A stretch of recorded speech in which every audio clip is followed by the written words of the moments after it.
Hey everyone, welcome back to another video from Gaming Basics.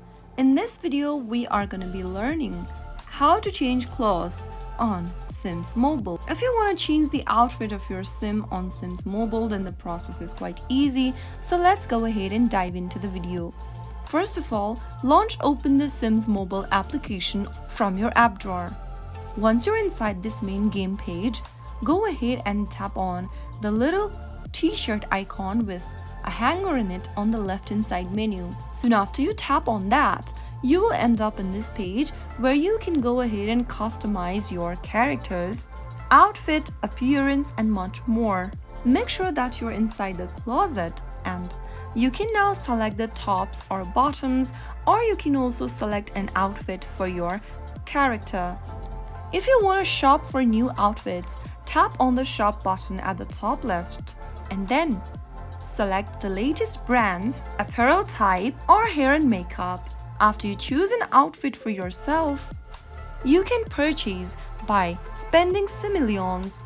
Choose the color for the outfit that you've selected and tap on purchase. You can now view your items in the closet. Simply tap on view in closet and there you have your shopped outfit.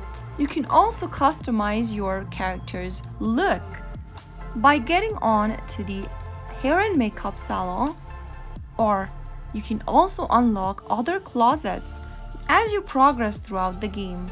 Once you've chosen an outfit for yourself, go to the top right corner and tap on the door icon. Now tap on Save and Exit, and there you have successfully changed clothes for your sim. You will be able to find the clothes inside your wardrobe, which you can change anytime you want. That is how it's easily done. If you found the video to be helpful, go ahead and give us a thumbs up. Don't forget to subscribe to our channel by hitting the subscribe button. Also press on the notification bell so that you'll never miss another upcoming upload from us. I will be back again in the next episode. Thanks for watching.